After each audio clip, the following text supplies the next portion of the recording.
வணக்கம் மக்களே, welcome back to நேற்று இன்று நாளை. இன்னைக்கு நம்ம வீடியோல வெங்காயம் பூண்டு எதுவும் இல்லாம ஒரு சூப்பரான ட்ரெடிஷ்னல் குழம்பு தான் பண்ண போறோம். கோல்டு ஃபீவர் எது வந்தாலும் இந்த குழம்பு பண்ணி சாப்பிட்டு பாருங்க, உடம்புக்கு நல்லா தெம்பா இருக்கும். அது மட்டும் இல்லைங்க, இது ஒரு டிராவல் ஃப்ரெண்ட்லி குழம்பு. 1-2 நாளைக்கு நீங்க வெளில வச்சாலே கெட்டு போகாது. அதே சமயம் ஃப்ரிட்ஜில் வச்சிங்கன்னா 10-15 டேஸ்க்கு ரொம்பவே நல்லா இருக்கும்.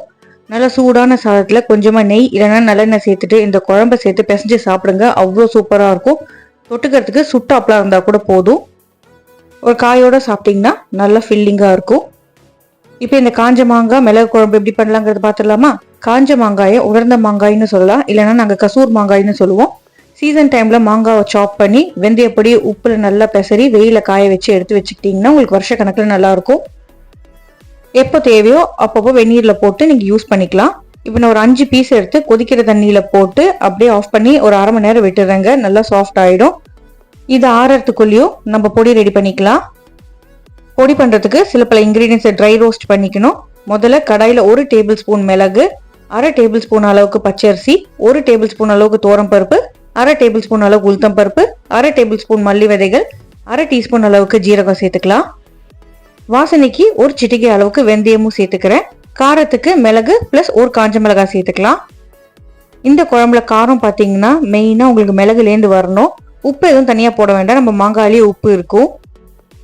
நல்லா காரமாக புளிப்பாக சாப்பிட்றதுக்கு வாய்க்கு சூப்பராக இருக்கும். அரிசி பருப்பெல்லாம் பார்த்தீங்கன்னா இந்த குழம்புக்கு நல்ல ஒரு திக்னஸ் கொடுக்கும். இப்போ இது நல்லா வறுப்பட்டதுக்கு அப்புறமா தனியாக ஒரு பவுலில் எடுத்து வச்சுக்கலாம், ஆறட்டும். அடுத்ததாக ஒரு கைப்பிடி அளவுக்கு கருவேப்பிலையுமே நீங்கள் நல்லா ட்ரை ரோஸ்ட் பண்ணிக்கணும். கருவேப்பிலையை வாஷ் பண்ணிட்டு ரோஸ்ட் பண்ணிக்கோங்க.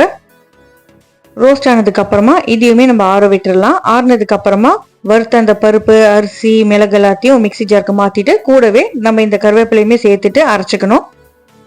முதல்ல ட்ரையா பொடி பண்ணி எடுத்துக்கலாம். அதுக்கப்புறமா இதுல நம்ம ஊற வச்சிருக்கிற அந்த மாங்காவும் சேர்த்து அரைச்சிக்க போறோம். முதல்ல நீங்க விழுதா அரைக்க ட்ரை பண்ணீங்கன்னா அரைப்படாது, அதனாலதான் ஒரு தடவை பொடி பண்ணிட்டு அதுக்கப்புறமா நம்ம விழுதா அரைச்சிக்க போறோம். இப்போ நம்ம கொதிக்க வச்சு ஊற வச்சிருந்த மாங்காலாமும் நல்லா சாஃப்ட் ஆகி ஆறி போச்சு. நடுவில் இருக்கிற மட்டையே நீங்கள் கட்டாயம் ரிமூவ் பண்ணிடணும். மட்டையை தூக்கி போட்டுறாதீங்க, நம்ம குழம்புல சேர்த்துக்கலாம், அதனால தனியாக எடுத்து வச்சிருங்க. இப்போ சாஃப்டாக இருக்கிற இந்த பார்ட்டை மட்டும், இந்த ஃப்ளஷை மட்டும் இந்த பொடியோட சேர்த்துக்கலாம். ஊற வச்ச தண்ணி இல்லைன்னா கொதிக்க வச்ச தண்ணியுமே இதில் சேர்த்துட்டு நீங்கள் அரைச்சிக்கோங்க. ஏன்னா அதில் நிறைய ஃப்ளேவர்ஸ் புளிப்பு உப்பு காரம் எல்லாமே இருக்கும். மட்டை எல்லாத்தையும் நம்ம குழம்புல சேர்க்கறோம் இல்லையா, சாப்பிடும்போது அந்த மட்டையில் இருக்கிற அந்த விழுது எல்லாத்தையும் வழிச்சு சாப்பிடும்போது ரொம்ப டேஸ்டியாக இருக்கும். இந்த காஞ்ச மாங்காயிலே நிறைய உப்பு இருக்கிறதுனால தனியாக நீங்கள் குழம்புக்கு உப்பு சேர்க்கவே வேண்டாங்க, மறந்து கூட சேர்த்துறாதீங்க. ஒரு சின்ன நெல்லிக்காய் அளவுக்கு புளியை ஊற வச்சுட்டு அந்த புளி தண்ணியுமே இதில் சேர்த்துட்டு நல்லா விழுதாக அரைச்சிக்கோங்க. நம்ம குழம்போட முக்கால்வாசி வேலை முடிஞ்சு போச்சு. இப்போ அதே கடாயிலே 2 டேபிள் ஸ்பூன் அளவுக்கு நல்லெண்ணெய் சேர்த்துட்டு எண்ணெய் சூடானதும் 1/4 டீஸ்பூன் கடுகு, ஒரு காஞ்ச மிளகாய், கொஞ்சமாக கருவேப்பிலை சேர்த்துக்கலாம். கடுகு நல்லா வெடிச்சதுக்கு அப்புறமா நம்ம அரைச்சி வச்சிருக்க விழுதை இதில் சேர்த்துருங்க. மறக்காம மிக்சி ஜாரில் தண்ணி சேர்த்துட்டு அந்த தண்ணியுமே இதில் சேர்த்துக்கோங்க.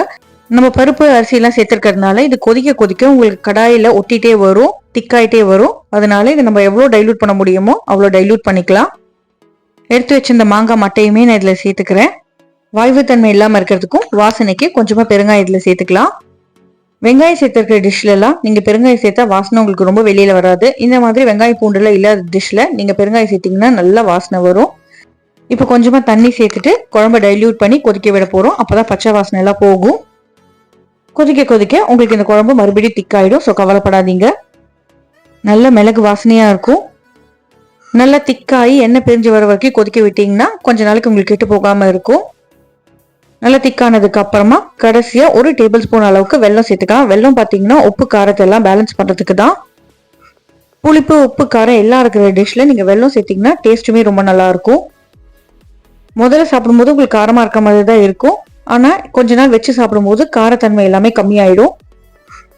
கலந்து விட்டுட்டு நீங்கள் கடைசியாக அடுப்பை ஆஃப் பண்ணிட்டு பச்சை நல்லெண்ணெய் 1 டேபிள் ஸ்பூன் மேலே சேர்த்துட்டு மிக்ஸ் பண்ணிட்டு நீங்கள் சர்வ் பண்ணுங்க. அவ்வளோ டேஸ்டியாக இருக்கும், வாசனையாகவும் இருக்கும். அவ்வளோதாங்க, சூப்பரான கம உலர்ந்த மாங்காய் மிளகு குழம்பு ரெடி. சூடான சாதத்தில் நான் சொன்ன மாதிரி கொஞ்சம் எண்ணெய் இல்லைன்னா நெய் சேர்த்து கலந்து சாப்பிடுங்க, உடம்புக்கு ரொம்ப நல்லது. முக்கியமாக ஃப்ளூ டைம்லலாம் சாப்பிடுங்க, உங்களுக்கு நல்ல ஒரு இம்யூனிட்டி கிடைக்கும். ட்ரை பண்ணி பாருங்க, எப்படி இருக்குங்கிறது எனக்கு மறக்காம கமெண்ட்ஸ் சொல்லுங்க. உலர்ந்த மாங்காய் நீங்க வீட்டில் பண்ண முடியலனாலும் கடைகள்ல இப்போ ஈஸியாக கிடைக்குது.